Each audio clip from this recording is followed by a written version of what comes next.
가수 오승근의 슬픈 삶과 비극적 최후, 오승근에 대한 진실이 밝혀졌다. 그의 이름 석자를 들으면 누구나 한 번쯤은 따라 불렀던 그 명곡이 떠오른다. 내 나이가 어때서로 제2의 전성기를 맞았던 국민 가수 오승근. 그 밝고 유쾌한 멜로디 뒤에는 아무도 알지 못했던 깊고 어두운 고통이 숨어 있었다. 수십 년간 가요계를 지켜온 그의 인생에는 찬란한 조명 뒤에 감춰진 수많은 눈물과 시련이 존재했다. 그리고 이제야 그 비극의 실체가 조심스레 세상 밖으로 드러나기 시작했다. 오승근은 한때 트로트계의 아이콘으로 불리며 각종 음악 방송과 행사에서 러브콜을 받았다.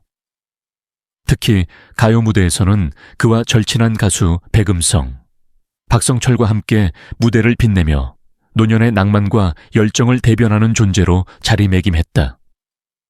그런 그가 3월 가요 무대에서 신청곡 내 나이가 어때서를 열창한 이후 갑작스럽게 병원에 실려갔다는 소식은 팬들에게 충격으로 다가왔다.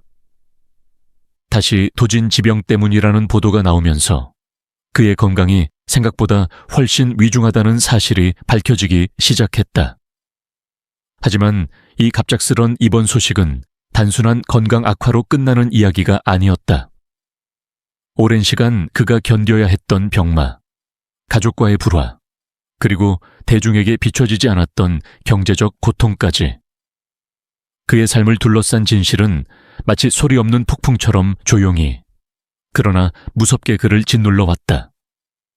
오승근은 한때 모든 것을 가진 듯 보였다. 무대 위에서는 언제나 밝은 미소로 관객을 맞았고 유쾌한 입담과 성실한 태도로 동료 가수들 사이에서도 존경을 받았다.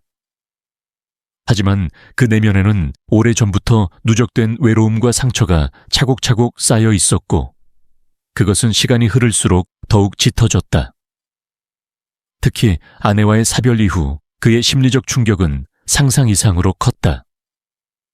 사랑하는 이의 부재는 그의 일상과 예술 활동 모두에 그림자를 드리웠고 아무리 무대에서 웃어도 그 미소는 점점 무뎌져 갔다. 그리고 무엇보다 안타까운 점은 그의 건강이 점차 악화되는 와중에도 그는 끝까지 팬들과의 약속을 지키기 위해 무대에 섰다는 것이다. 가요 무대 신청곡 무대에 오른 3월의 어느 날, 그는 지친 몸을 이끌고 무대 뒤에서 조용히 호흡을 가다듬었다. 동료 가수들이 걱정스레 바라보던 그 순간, 그는 짧게 미소 지으며 오늘도 즐거운 노래, 함께 부릅시다 라고 말했다고 한다. 하지만 노래가 끝난 직후 그는 다리에 힘이 풀려 쓰러졌고 곧장 병원으로 후송되었다. 입원 이후 병세는 빠르게 악화되었다. 한때 호전되는 듯 보였던 그의 상태는 갑작스럽게 나빠졌고 의료진조차 그의 회복 가능성에 대해 조심스러운 입장을 내놓았다.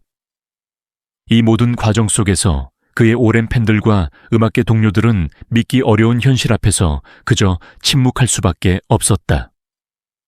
언론에서는 단순한 건강 악화로 보도했지만 점차 그 이면에 숨어있던 진실들이 밝혀지기 시작했다. 특히 그가 겪었던 경제적 어려움은 충격적이었다. 수십 년간 무대에 섰음에도 불구하고 불투명한 계약과 관리 소홀로 인해 수익 배분이 제대로 이루어지지 않았고 그는 생계까지 걱정해야 하는 상황에 몰리기도 했다. 게다가 과거의 병이 재발하며 치료비 부담도 그를 압박했다. 그런 상황에서도 그는 한 번도 대중 앞에서 약한 모습을 보이지 않았고 끝까지 무대에 서려는 의지를 굽히지 않았다. 이제 사람들은 오승근이라는 이름 뒤에 숨겨졌던 진실을 마주하게 되었다. 단순히 내 나이가 어때서로 알려진 트로트 가수가 아닌 인간 오승근의 고통과 아픔, 그리고 그가 남긴 조용한 외침을 말이다. 이야기는 여기서부터 진짜 시작된다. 그의 갑작스러운 입원과 악화된 병세 뒤에는 단순히 육체적 고통만이 존재하는 것이 아니었다. 그것은 마치 평생 짊어지고 살아온 고난에 응축된 한숨과도 같았다. 많은 이들은 오승근을 성공한 트로트 가수로만 기억하지만 그의 인생을 찬찬히 들여다보면 그가 살아낸 삶은 결코 평탄하지 않았다. 특히 그의 어린 시절과 젊은 시절, 그가 겪어야 했던 고통과 시련은 평범한 청춘들이 상상하기 어려운 깊이를 지니고 있었다. 오승근은 어린 시절부터 음악에 대한 남다른 감수성을 지닌 소년이었다. 그러나 그 재능을 펼칠 수 있는 환경은 결코 마련되어 있지 않았다. 가난한 집안 형편 속에서 그는 학업과 생계를 동시에 감당해야 했고 부모님의 생활고는 늘 그를 짓누르고 있었다. 친구들이 학창시절의 추억을 노래할 때 그는 늘 다음 끼니와 가족의 생계를 걱정해야 했다. 웃음보다 한숨이 많았던 시절, 그는 음악을 통해 유일하게 자신만의 위로를 얻곤 했다.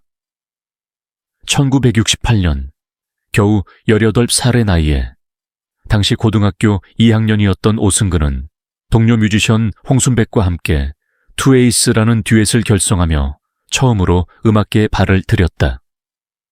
그것은 단순한 데뷔가 아닌 그가 절박한 삶 속에서 스스로 건져 올린 첫 번째 희망이었다. 그러나 음악을 통해 생계를 이어가기란 쉬운 일이 아니었다. 공연이 있어야 밥을 먹을 수 있었고 계약서라는 개념조차 없던 당시 청춘의 땀과 열정은 종종 이용당하기 일쑤였다. 1971년 결국 투에이스는 해체되었고 그는 새로운 그룹 사운드인 영게이스로 활동 무대를 옮기게 된다. 하지만 이 시기에도 고정적인 수입이 없는 생활은 계속되었고 그는 가수와 일용직 아르바이트를 병행하며 하루하루를 살아가야 했다. 당시의 인터뷰에서 그는 노래를 부르기 위해 도시락 공장에서 일도 했어요. 연습을 마치면 새벽까지 배달 일을 하며 버텼죠 라고 회상한 바 있다. 이처럼 청춘의 시간은 그에게 낭만이 아닌 생존의 다른 이름이었다. 그러던 중 군 입대라는 인생의 전환점을 맞게 된다.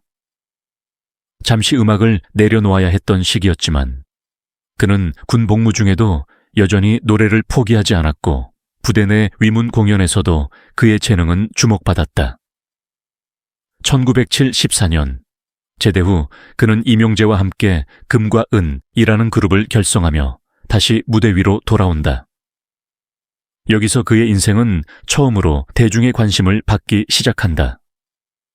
빗속을 둘이서는 그들의 이름을 단숨에 전국구로 알린 히트곡이었다. 감미로운 멜로디와 절절한 가사는 당시 많은 이들의 마음을 울렸고 이어 발표한 처녀 뱃사공은 국민적인 사랑을 받게 된다. 원곡은 황정자의 노래였으나 금과 은이 리메이크한 버전은 오히려 원곡보다 큰 인기를 얻으며 그해 연말 MBC 10대 가수상을 포함한 각종 음악상을 휩쓸었다. 그러나 영광은 늘 짧다. 금과 은 1980년에 해체되며 끝을 맺었고 오승근은 솔로로 전향하게 된다. 솔로로의 길은 또 다른 도전이었다. 가수로서의 성공에도 불구하고 그는 개인적인 삶에서 또 한 번의 큰 시련을 마주하게 된다. 바로 이혼이라는 아픔이었다. 많은 이들이 그의 이혼 소식을 가십으로 소비했지만 사실 그 안에는 한 사람으로서 감당하기 벅찬 외로움과 정서적 상처가 자리 잡고 있었다. 다행히 1984년 그는 같은 배우이자 이혼의 아픔을 겪은 김자옥과 재혼하게 된다. 이들은 당시 연예계 대표 커플로 불리며 많은 사람들의 축복을 받았고 사랑과 신뢰를 바탕으로 삶을 다시 일구어 나가기 시작했다. 단지 음악 활동에만 머무르지 않고 그는 건축 인테리어 사업에 도전했고 이후 여행사 운영에도 참여하게 된다. 하지만 인생의 고비는 또다시 그를 찾아왔다. 1997년 대한민국 전체를 뒤흔든 외환위기는 그의 사업에도 직격탄이 되었다. 큰 손실을 감수해야 했고 결국 사업은 부도를 맞이하게 된다. 순식간에 모든 것을 잃은 그는 다시 무대 위로 돌아가기 위해 고군분투해야 했다. 세상은 여전히 화려한 조명을 그의 얼굴에 비추고 있었지만 그 속의 오승근은 다시 한번 삶의 바닥을 견뎌내야만 했다. 이 모든 이야기는 단지 한 사람의 인생사가 아니다. 그것은 시대를 살아낸 한 예술가의 처절한 고투이며 동시에 오늘날 우리 사회가 진정으로 귀 기울여야 할 인간의 목소리다. 그리고 그 진짜 이야기는 그의 어린 시절, 가난과 외로움 속에서 시작된 그 첫 번째 음표에서 비롯되었다. 그렇게 수많은 시련을 견디고 무대에서의 삶과 현실 속 고통을 오가며 살아온 오승근은 마침내 또 한 번의 기적 같은 기회를 맞이하게 된다. 그가 그토록 애타게 붙잡아온 무대, 그리고 언제나 그를 기다려준 대중들은 다시 한번 그의 이름을 기억하기 시작했다. 2001년 오승근은 트로트 가수로서의 본격적인 활동을 알리는 곡 있을 때 잘해를 발표하게 된다. 이 곡은 단순한 유행가가 아니었다. 그것은 그가 수십 년을 걸어온 삶의 무게가 담긴 고백이었고 동시에 대중들에게 건네는 따뜻한 위로였다. 오랜 공백과 불운을 딛고 발표된 이 노래는 예상치 못한 큰 반향을 일으키며 전국민적 사랑을 받게 된다. 있을 때 잘해는 남녀노소를 불문하고 수많은 사람들의 인생 노래가 되었고 어디서든 함께 따라 부를 수 있는 국민 트로트로 자리매김했다. 이 노래는 오승근에게 두 번째 전성기를 안겨주었다. 부록을 넘긴 나이에 이미 대중의 기억 속에서 희미해져 가던 한 중년 가수가 다시금 무대의 중심에 서는 일은 결코 쉽지 않았다. 하지만 오승근은 그것을 해냈다. 수많은 무명 가수들에게 희망의 상징이 되었고 그의 목소리는 단순한 트로트를 넘어선 하나의 인생 서사로 여겨졌다. 이듬해에는 장미꽃 한 송임으로 또 한 번 대중의 마음을 사로잡았다.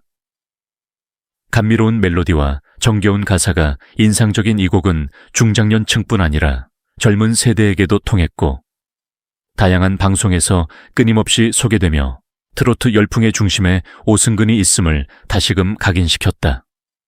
그리고 그로부터 시간이 흐른 뒤 대중은 또 한 번 오승근이라는 이름 앞에서 놀라움을 감추지 못했다. 있을 때 잘해 이후 10여 년 만에 발표한 신곡 바로 내 나이가 어때서로 그는 세 번째 전성기를 맞이하게 된다.